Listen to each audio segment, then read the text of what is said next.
big hand for errors, applause for mistakes. Without them we wouldn't be here. Let's hear it for inexactitude, for imprecision, bravo, for fudging it, hip hip, 3 cheers. DNA of twisted double helix fame is an expert at that self-replication game. But once in a million times it goes wrong, and thanks to that we're singing the song. Won't you give a big hand for errors, applause for mistakes? Without them we wouldn't be here. Let's hear it for inexactitude, for imprecision, bravo, for fudging and hip hip, 3 cheers. If that new mutation hits an egg, I have no idea what I'm doing. All right. Yes. Yes, thank you, Columbia. Thank you, Ray. Okay, what you've all been waiting for all these years. This is Susan Allen. Hi. I'm Michael Koran, and we're going to be talking about the founder of Judaism, Christianity, and Islam. Wow. And Susan is new to this. Just imagine that. Yes. The founder Yeah. of all of these. I mean, it's like Michael said, if you thought that you had problems in your family, this guy really did. Or does. It really does. Oh, can you just imagine him? Yeah. There's songs that you know, I think, which you might sing for us. Rock My Soul in the Bosom of Abraham. Do you know that? Oh, I know part of it. You know, I know the sing it for beginning us? of it. Rock my soul in the bosom of Abraham. Rock my soul in the bosom of Abraham. Rock my soul in the bosom of Abraham. Oh, rock my soul. Wow. And you sing it beautifully. Boy, do you have any idea what that means? That I'm steeped in the heart of all that is. Wow, it's beautiful. You know, that's how I feel. I'm steeped in the heart of this humanity, of the wave of humanity, and I'm in this. You know, my soul is in it. Wow. We can say that is so much. We can say goodbye now. Yeah, profound. Now, do you have any, and you don't need to answer these questions, any recollection of Abraham? No, I was married to a descendant who was directly had his name was Abraham. He was Iranian, but his name was Ebrahimi, which is Abraham. Yeah, it might even And be he my was Abraham. Yes. he was of the Sheikh. He was Iranian, but certainly he was of what they call the Sheikh family. Which means? I don't know. You know. We will now explore not the man, but the name that Susan was married to. Good. That was your last name, right, Abraham? Yeah, well, his name also was Lotfullah, Yeah. which means God's gift. And Lot was Abraham's nephew also, which we will find out. So we will begin exploring who this man was named after that you were married. And you will read these very powerful opening 3 verses, if you don't mind. You probably could sing it first, maybe read it. Here? I wonder if you could sing it, yes. This is pronounced Yahweh. Yeah. Yahweh said to Abraham, To Abram, actually. Abram, go from your land, from your kin, and from your father's house to the land that I will let you see. I will make you into a great nation. I will bless you. I will make your name great, be a blessing. I will bless those who bless you.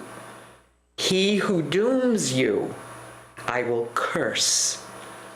Through you shall be blessed all all the clans of the ground. So this is the first, we're getting primal, virginal reality in this show, right? Because you have not read these words before. I've right? not. Or heard of them. No? And this is who your husband was named after. His name was eventually changed to Abraham. Abram. Yes, Abram means the father is exalted. Avraham means father of multitudes. Oh, okay. Now, I would love to ask you to sing this if you like, but first maybe we should get a little bit of the meaning before we sing it. Okay, so the scene is, we'll set the scene. Okay. There is no scene. The Bible has, this happens nowhere. We have no idea where he is. We have no idea, and he doesn't even have an idea who's talking to him. It says Yahweh says to Abram, but no introduction. So he hears these words, not in any particular place that we know of. It doesn't seem to matter where he was. Mm-hmm. So if you heard these... So this is on the inner. He heard this on the inner? Maybe, we don't even know that. It could have been. It could have been on the inner. Mm-hmm. So let's just see, because you're an expert at this, whether you know it or not. The first sentence is, first of all, you hear maybe on the inner. You hear on the inner all kinds of things, yes? I do. Do you hear God speaking to you in the inner? Mm-hmm. You do? Mm-hmm. Could you give us an example? You don't need to, at least. I mean, you don't know Colombia very well, so just... No, but that you'd have to go into my definition of God. I'd love to. You know, I think God is within you. I think it's in your being. And I think that when you start to listen to your inner self, which comes when you usually have difficulties, you start to want to seek. That's us. Hi, Colombia. You want to. Maybe not you, Ray, anymore. Something more. Same way. Something beyond yourself. Something beyond your own mind. You want confirmation that there's some loving force, some loving entity, and a lot of people have dreams that they don't even know, they don't even recognize, because they don't dare tell anybody. But this kind of writing helps.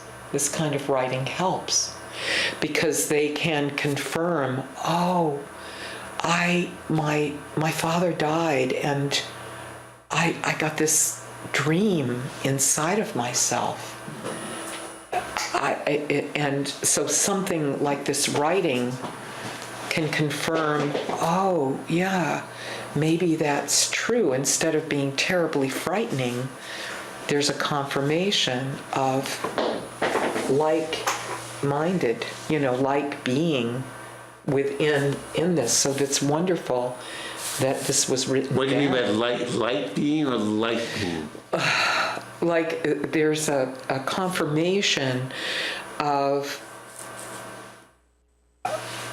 that these things that are going on within yourself, these dreams that you're having, whether they're waking dreams or whether they're, quote, sleeping dreams, that there's a connection somehow to your own life, to your own self. And so a writing like this would confirm that. That there's something happening in me, either in my waking dreams or sleeping dreams. Exactly. That is real. Exactly. This is what, this is it. And you would say some loving, how did you put it? Some benevolent, loving force, or I don't call it a force, but it's something that, they've often said that God is good.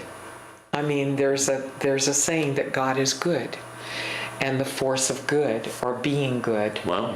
I think we're built to seek God.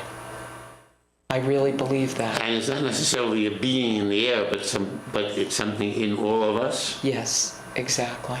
Yeah. Exactly. And so when you said, God, this is no place, there's Yeah. no indication. Yeah. And then I asked you, well, then this is coming from the inner? Yes. And you said, well, we don't even know that. Yes. But somebody wrote it down, and there's kind of, they had the courage to actually write it down. Wow, that's very beautiful. Yeah. Now, actually, it says right before this, almost like what you were saying, you didn't know this, that his father died. Right before this, I'll show you this. You're right, you're psychic. Tell her it was his father. Oh. And when I read it carefully, I discover his father didn't really die then, because they tell us how old his father was later when he died. Okay. But he died to Abram. And you could identify with that too, yes. Mm-hmm. And so my father kind of died for me and then came back to life while he was alive. When I left, there's an old mantra. If you don't, I don't know if this is true for women, you can tell me. A boy becomes a man when he kills the father within him.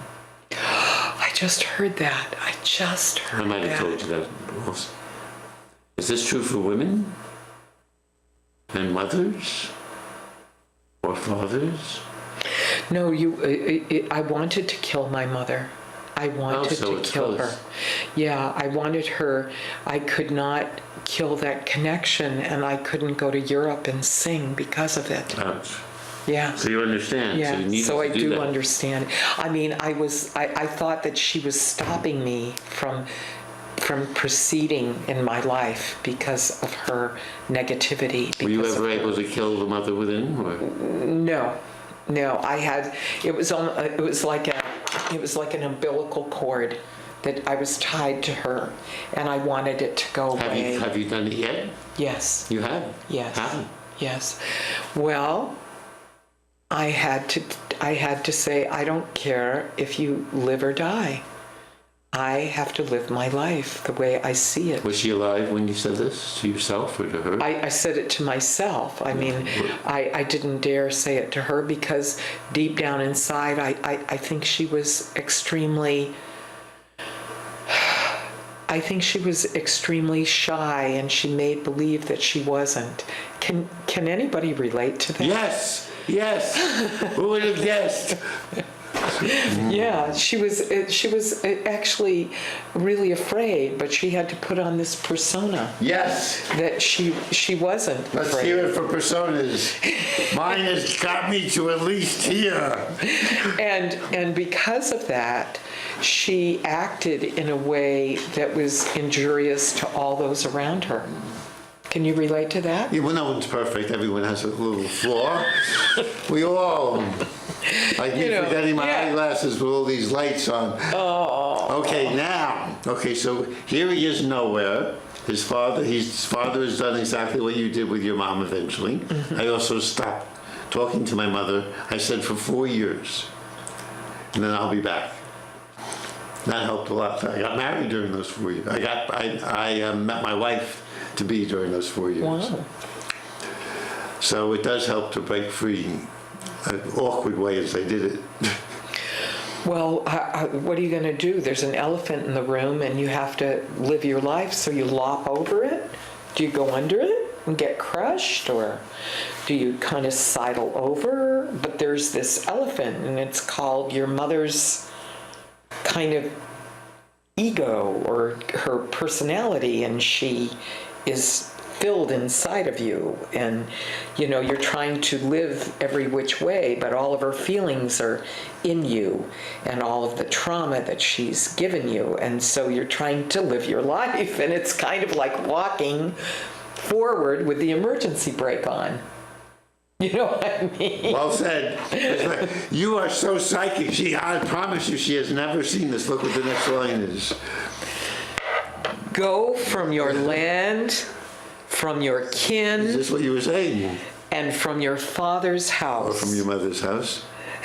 To the land that I will let you see. So this is, as you would say, this is true for all of us, probably, yes?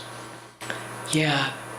If we're lucky, we can break free. So what this is saying is that there's a command Yahweh is God. Abram doesn't even know who's talking to him. It's very close to what you're saying.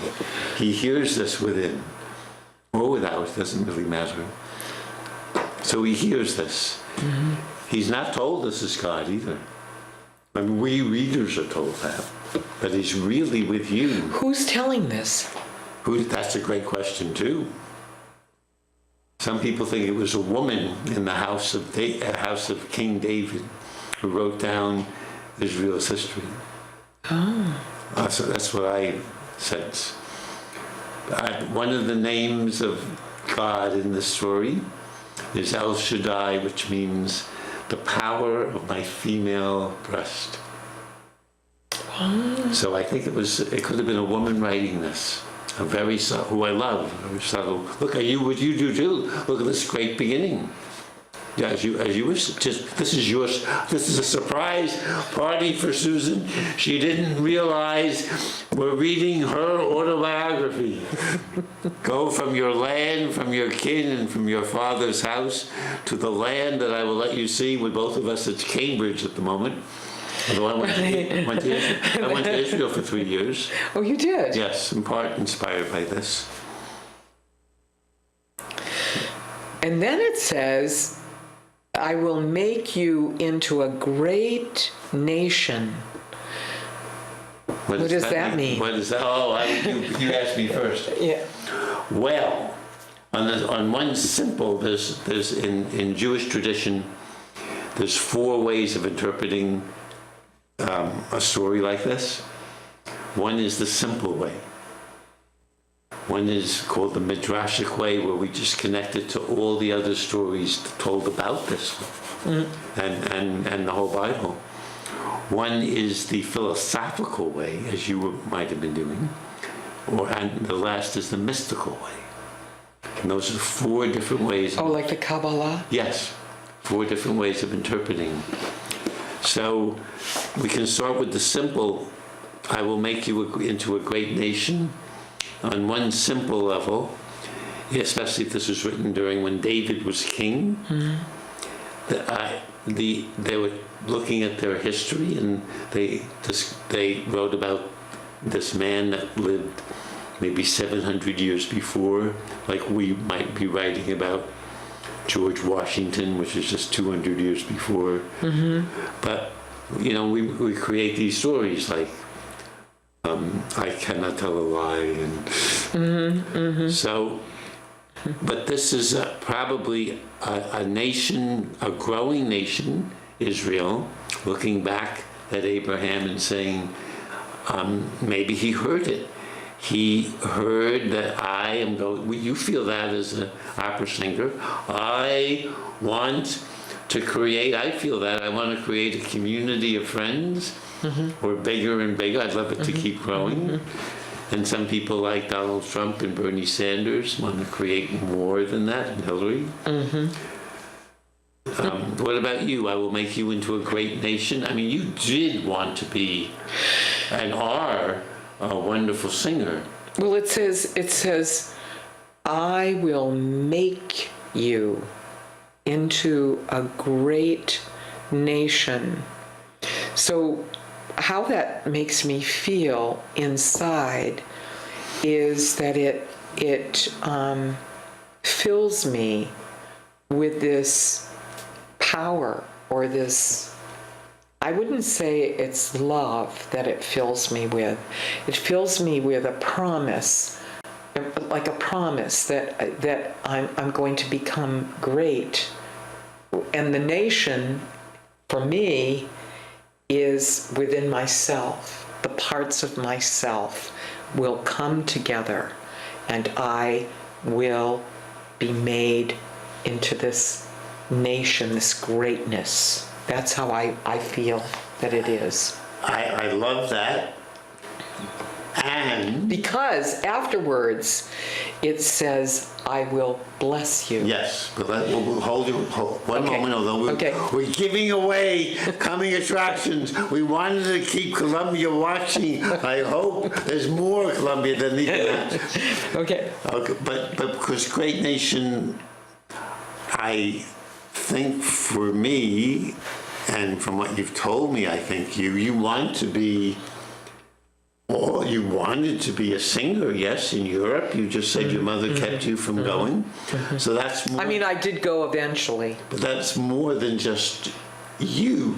You wanted your songs, which they have to me, to reach out and touch and create a community of... I wanted to lift. I wanted to lift people with my voice. I wanted to lift people out of the drudge of life. I wanted to have a moment in time where it says, I will make you a great nation. So I will bring together to make you all feel this greatness. Together. Yes. Wow, that's beautiful. And Jews and Christians and Muslims today feel that. It would be wonderful if they felt like the Sufis do, that this is for all Jews, Christians, and Muslims, and others too. Because all the Jews, as you said at the beginning, they all trace their origin back to this man and these blessings. Okay, so we're getting there. I love what you're saying. And read the next. I will bless And you. coming attraction, we're going to be on for another half hour after this. We're going to ask Susan Cole she promised, you heard, it's recorded. She would be at least open to singing this after she understands a little of what she's singing. Okay. Okay. I will bless you. I will make your name great. But what does I will bless you mean to you? I will honor you. I will bring you love. I will give you that which the human being needs, which is recognition. Beautiful. I love your interpretation. Another possible interpretation is I will make you fruitful. At the very beginning of the Bible, God first blesses, I think, the fish and the birds. Yeah. I will make you fruitful and you will multiply. And which we would like, either with your songs or whatever else you do, your teaching. We are creating, Susan teaches adult education. English is a second language, and singing at the Cambridge Center for Adult Education, and pronunciation, yes? Pronunciation. Making all your students fruitful. And so be a blessing could be, he says, I will make your name great. I know. Which means, geez. So it means to me that I will he first of all says, I will bless you. And this is something inner in you. So for me, I mean, who else is there but yourself? Come on. I'm here. It's Come me. on. I know. But who else? Right. But but you know, you have to come from yourself first. Yeah. You know, you must, you cannot lose yourself. I mean, in somebody else. You have to find yourself. You have to find the love within yourself. And you have to find whatever this God is within yourself. And then when you feel and experience this love, this eternal, unbelievable love. Eternal, by the eternal you mean? That you experience that you are not just a human body, but that you are soul, which means beyond the body. And you experience this. I mean, this to me tells you that there's a dream evolving.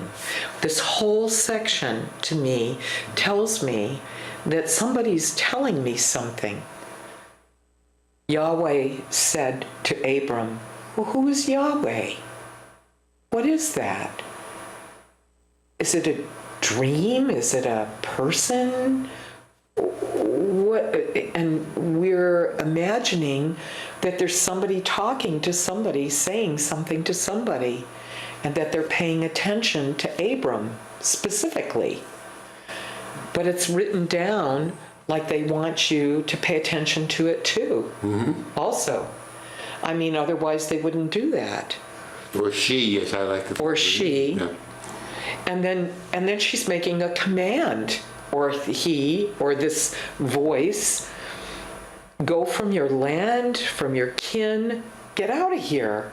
Go find your own way to the land that I will let you see. I will let you see. Oh, well, that's a mystery, isn't it? I mean, what do you mean you'll let me see it? When? How? What will you let? You're asking me to trust you? You're just talking to me. I don't even know who you are, but you're asking me to trust you. And I did that when I went to Israel. I didn't know anybody. I had 3 names, $300 in my pocket, and went. And felt that in my youthful faith, I felt God was with me. But according to you, I could feel there's something in me that is with me, right? If I could access it, I can't always. And it's in everyone else too, yes? Yes. Trees also, or just people? Yes, yes. Oh, trees, good. Yes. I like trees. Yes, rocks too. Rocks, oh my. Yeah. So what about this command? Read it for us.